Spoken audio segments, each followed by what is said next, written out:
আজ আমরা ইন্টারনেট দুনিয়ার এমন এক লুকিয়ে থাকা বিপদ নিয়ে কথা বলবো যা চোখে দেখা যায় না, কিন্তু এর প্রভাব মারাত্মক। এর নাম এইচটিটিপি রিকোয়েস্ট স্মাগলিং। চলুন এই অদৃশ্য শত্রুর নারী নক্ষত্র জেনে নেওয়া যাক।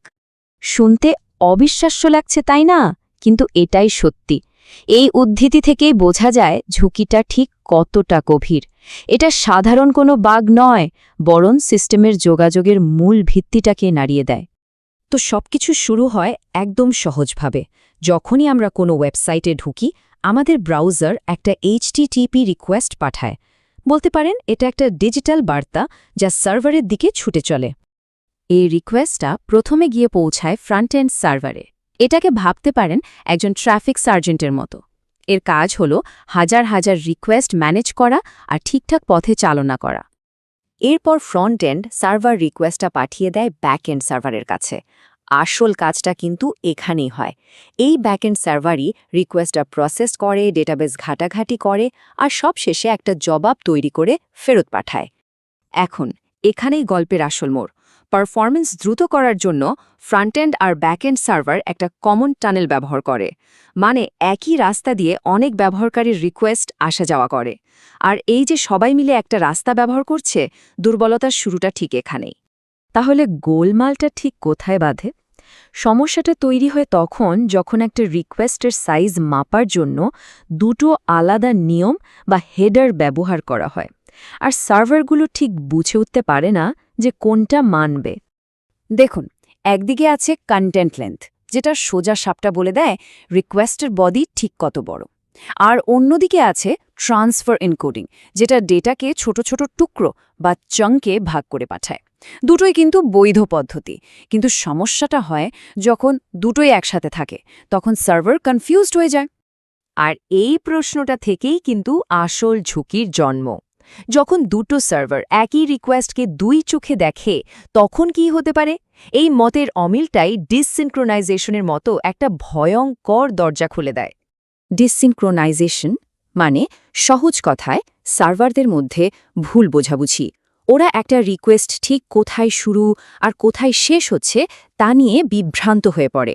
চলুন একটা ক্লাসিক অ্যাট্যাকের পরিস্থিতি দেখি, যেটাকে বলে CLTA অ্যাট্যাক। ধরুন ফ্রন্ট এন্ড সার্ভার কন্টেন্ট লেন্থকে বিশ্বাস করছে, তাই সে ভাবছে পুরো রিকোয়েস্টটা একটাই। তো ফ্রন্ট এন্ড পুরো ডেটা প্যাকেটটা ব্যাকএন্ডের কাছে পাঠিয়ে দিল, কিন্তু ব্যাকএন্ড সার্ভার সে তো ট্রান্সফার এনকোডিংয়ের নিয়ম মানছে, তাই সে মাঝপথেই একটা সিগন্যাল পেয়ে ভাবে রিকোয়েস্ট এখানেই শেষ। আর এখানেই আসল খেলাটা হয়। ফ্রন্ট এন্ডের পাঠানো ওই যে বাড়তি ডেটাটা রয়ে গেল, ওটা কিন্তু হারিয়ে যায় না। ওটা সোজা গিয়ে লাইনে দাঁড়িয়ে থাকা পরের ব্যবহারকারী রিকোয়েস্টের সামনে জুড়ে যায়। এই যে স্ক্রিনে লাল গ্লিচটা দেখছেন, ঠিক এইভাবেই সিস্টেমের মধ্যে ডিসিঙ্ক হয়। অ্যাটাকটা কিভাবে কাজ করে তা তো বোঝা গেল, কিন্তু এর ফল কতটা মারাত্মক হতে পারে চলুন দেখি। কেন এটা এত বড় একটা চিন্তার কারণ? একটা সফল স্মাগলিং অ্যাটাক এর মাধ্যমে হ্যাকাররা অনেক কিছুই করতে পারে, যেমন ধরুন অ্যাডমিন প্যানেলের অ্যাক্সেস নেওয়া বা অন্য কোনো ব্যবহারকারীর সেশন হাইজ্যাক করে তার অ্যাকাউন্টে ঢুকে পড়া। তবে সবচেয়ে খতরনাক হল web cash poisoning. Web cash poisoning ব্যাপারটা অনেকটা একটা বিশাল পানি ট্যাঙ্কে বিষ মিশিয়ে দেওয়ার মতো।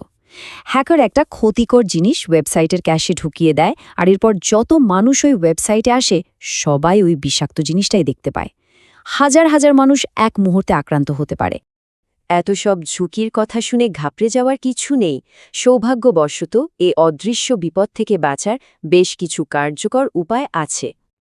এর থেকে বাঁচার সবচেয়ে ভালো উপায় হল এন্ড-টু-এন্ড HTTP/2 প্রোটোকল ব্যবহার করা, কারণ এই আধুনিক প্রোটোকলে এই ধরনের বিভ্রান্তির কোনো সুযোগই নেই। আর যদি তা সম্ভব না হয়, তাহলে নিশ্চিত করতে হবে যেন ফ্রন্ট এন্ড আর ব্যাক এন্ড সার্ভার দুটোই একই নিয়ম মেনে চলে। সোজা কথায়, যখন দুটো সার্ভার একই ভাষায় কথা বলে, তখন কোনো সন্দেহজনক রিকোয়েস্ট সিস্টেমের ভেতরেই ঢুকতে পারে না। এই যে সবুজ অ্যালাইনমেন্টটা দেখছেন, এটা ঠিক সেভাবেই একটা সুরক্ষিত সিস্টেম অ্যাটাককে রুখে দেয়। তাহলে এই পুরো আলোচনা থেকে আমরা কি শিখলাম? চলুন 3টা মূল বিষয় আরেকবার ঝালিয়ে নিই। চলুন এক এক করে দেখা যাক। প্রথম এবং সবচেয়ে গুরুত্বপূর্ণ শিক্ষা হল আসল সমস্যাটা কিন্তু কোনো একটা সার্ভারে নয়, সমস্যাটা হলো ওদের দুজনের মধ্যে মতের অমিল। হ্যাকাররা ঠিক এই কমিউনিকেশন গ্যাপটাকেই কাজে লাগায়। দ্বিতীয় যে জিনিসটা আমাদের মনে রাখতে হবে তা হল পুরনো টেকনোলজি যেমন HTTP/1.1 আজকের দিনে দাঁড়িয়ে নতুন এবং অপ্রত্যাশিত সব ঝুঁকির জন্ম দিতে পারে। আর সবশেষে এর থেকে বাঁচার মূলমন্ত্র হল সঙ্গতি বা কনসিস্টেন্সি। প্রোটোকল হোক বা কনফিগারেশন, সব জায়গায় যদি একই নিয়ম থাকে তাহলে এই ধরনের আক্রমণ ঠেকানো সম্ভব। তাই শেষ প্রশ্ন এটাই, আপনার সিস্টেমের সার্ভারগুলো কি একে অপরের ভাষা ঠিকঠাক বোঝে? কারণ এই ডিজিটাল দুনিয়ায় ছোট্ট একটা ভুল বোঝাবুঝি থেকেও কিন্তু অনেক বড় বিপর্যয় ঘটে যেতে পারে।